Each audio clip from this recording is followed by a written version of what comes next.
Assalamualaikum warahmatullahi wabarakatuh. Halo, apa kabar Sobat Historia?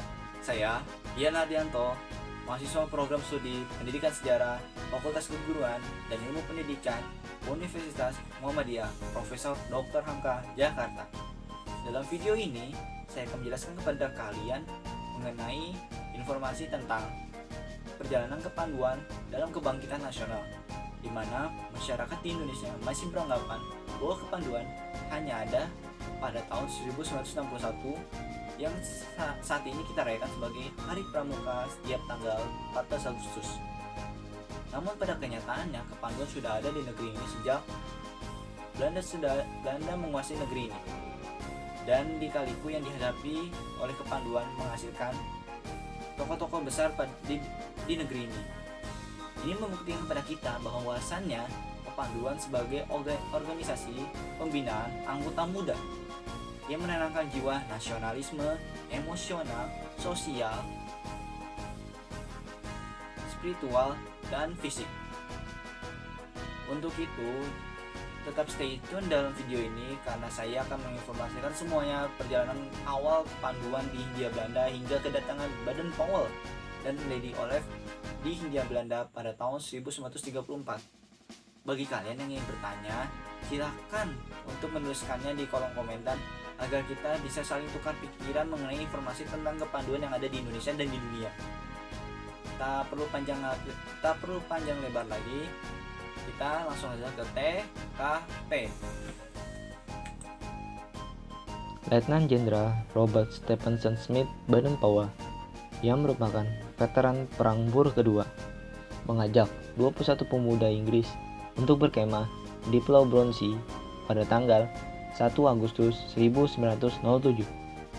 Setelah kegiatan tersebut, BP membuat sebuah buku berjudul Scouting for Boys, di mana itu menjadi titik awal terbentuknya kepanduan putra di dunia dan menjadi arti kiasan pramuka siaga di Indonesia.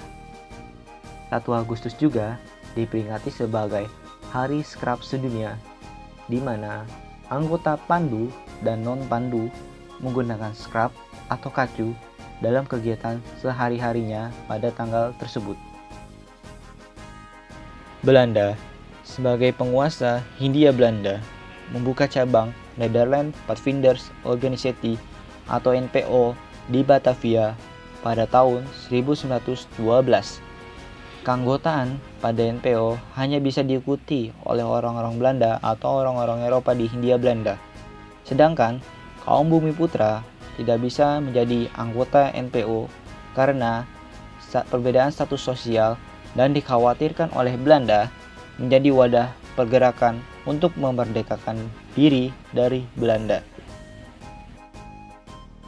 Untuk menyiasati kaum Bumiputra agar bisa menjadi anggota Pandu, Mangkunegara ke-7 membentuk organisasi kepanduan milik Bumiputra pertama dengan ciri khas kedaerahannya, yaitu Javansche Padvinders Organisatie atau biasa disingkat dengan JPO, yang bisa diikuti oleh kaum Bumiputra khususnya pemuda dari suku Jawa pada tahun 1916. Dalam JPO dibagi menjadi 3 golongan. Golongan pertama yaitu anggota pandu anak-anak yang berusia 8 sampai 12 tahun. Yang kedua adalah anggota pandu pengenal medan untuk usia 12 sampai 17 tahun. Dan yang terakhir adalah anggota pandu utama dari usia 17 tahun ke atas. JPO sendiri menjadi ilham bagi kaum Bumiputra dan kelompok-kelompok gerakan nasional untuk mendirikan organisasi kepanduan sendiri dengan asas dan corak berbagai macam. Hizbul Wathan merupakan satu dari 7 organisasi otonom milik Muhammadiyah yang merupakan organisasi kepanduan berasaskan ajaran agama Islam yang sudah berdiri pada tahun 1918. Hizbul Wathan sendiri pernah melebur menjadi satu dalam gerakan pramuka pada tahun 1961 sebelum memisahkan diri sejak tahun 1999 dan menjadikannya sebagai organisasi kepanduan selain gerakan pramuka di Indonesia. Sebagai salah satu organisasi kedaerahan terbesar di Hindia Belanda, Jong Java atau Pemuda Jawa mengikuti langkah Mangkunegara ke-7 dengan mendirikan organisasi kepanduan sebagai wadah untuk pemuda Jawa dengan nama Jong Java Pathfinders atau disingkat dengan JJP, yang kelak akan menghasilkan tokoh-tokoh besar di negeri ini seperti Dr. Muwardi, Wek Rudolf Supratman, dan lain-lain. Muhammad Rum, salah satu diplomat besar milik Indonesia yang menjadi pelaku sejarah pada Kongres Pemuda kedua dan Perjanjian Rum-Royan, juga pernah mengikuti kepanduan sewaktu aktif menjadi anggota National Islamitin Pathfinderij atau disingkat dengan NATIPIJ, yang merupakan sayap organisasi kepanduan milik Jong Islamitin Bond. Bisa dilihat dalam foto Muhammad Rum sewaktu muda berada di tengah bawah saat menjadi anggota NATIPIJ. Pertumbuhan organisasi kepanduan di Hindia Belanda mengalami peningkatan, menyebabkan terjadinya pergabungan organisasi kepanduan milik pemerintah kolonial, yaitu National Pathfinderij Organisasi dan Jong Indonesia Pathfinder Organisasi, yang dilebur menjadi satu menjadi Indische National Pathfinder Organisasi pada tahun 1926. Polemik muncul ketika pemerintah kolonial Belanda mengancam organisasi kepanduan lokal untuk tidak menggunakan kata Pathfinders dalam nama organisasi mereka jika mereka tidak masuk keanggotaan NIPV. Hal ini membuat tokoh besar Sarekat Islam, Kiai Haji Agus Salim, merubah kata Pathfinders menjadi Pandu pada Sarekat Islam Afdeling Pandu atau siap organisasi kepanduan milik Sarekat Islam. Beberapa bulan sebelum diadakannya Kongres Pemuda kedua pada tahun 1928.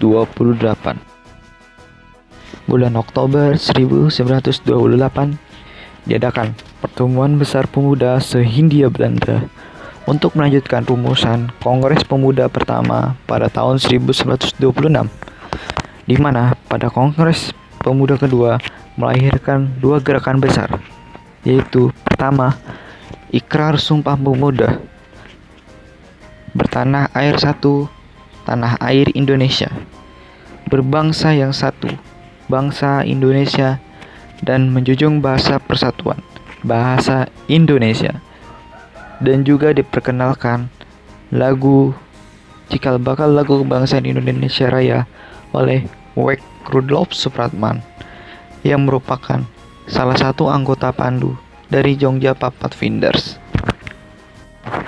Pada lagu Indonesia Raya, dalam stanza ketiga dicantumkan oleh Wek Rudolf Supratman lirik tentang kontribusi nyata yang akan diberikan kepanduan kepada bangsa dengan lirik yang berbunyi, majulah negerinya, majulah pandunya untuk Indonesia Raya, yang membuktikan bahwa kepanduan akan bermanfaat untuk bangsa ini. Selain itu, dalam Kongres Pemuda kedua diadakan kegiatan arak-arakan pandu pada hari kedua Kongres di sekitaran Jalan Keramat dekat gedung Indonesisch Clubhuis.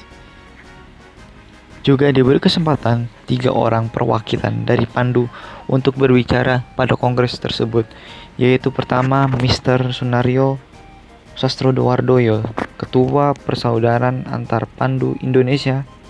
Yang kedua adalah Ramelan dari Sarekat Islam Afdeling Pandu, dan terakhir adalah Theo Pangemanan dari Indonesisch National Pathfinder Organisasi.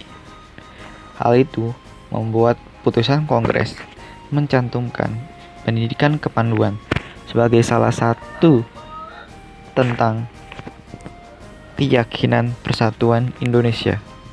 Sebelumnya, Persaudaraan Antar Pandu Indonesia atau biasa kita singkat dengan PAPI merupakan organisasi kepanduan nasional pertama yang meleburkan beberapa organisasi pandu sebelum Kongres Pemuda kedua dimulai. Persaudaraan Antar Pandu Indonesia atau PAPI tidak bertahan lama karena masih tersebarnya organisasi kepanduan yang berasaskan kebangsaan dan agama belum melebur menjadi satu, mengakibatkan pembentukan organisasi kepanduan nasional kedua pada tahun 1930 yang dinamakan Kepanduan Bangsa Indonesia atau KBI dan menetapkan setangan leher atau kacu berwarna merah putih yang saat ini masih digunakan oleh Gerakan Pramuka. Sebelum mengunjungi Jambore Nasional Australia pertama pada akhir bulan Desember 1934, Lord Baden-Powell beserta istrinya Lady Olive yang merupakan ketua Kepanduan Putri Sedunia singgah di Hindia Belanda pada awal bulan Desember 1934, mengunjungi beberapa tempat di Hindia Belanda sebelum melanjutkan perjalanannya ke Australia. Ini menjadikan kunjungan pertama dan terakhir BP di tanah Hindia Belanda sebelum wafat 7 tahun setelahnya. Kita sudah sampai di penghujung video mengenai perjalanan Pandu dalam kebangkitan nasional, di mana banyak dinamika yang dihadapi oleh kepanduan dalam tekanan pemerintahan kolonial yang tidak membuat semangat memandu tidak pudar dan justru malah memperkuatnya. Sebelum kita akhiri, saya akan membacakan satu kalimat dari BP, yaitu "Leave this world a better than you found it." Terima kasih untuk kalian yang sudah mengunjungi kanal YouTube saya. Sampai jumpa di video selanjutnya. Sekian dari saya. Wassalamualaikum warahmatullahi wabarakatuh.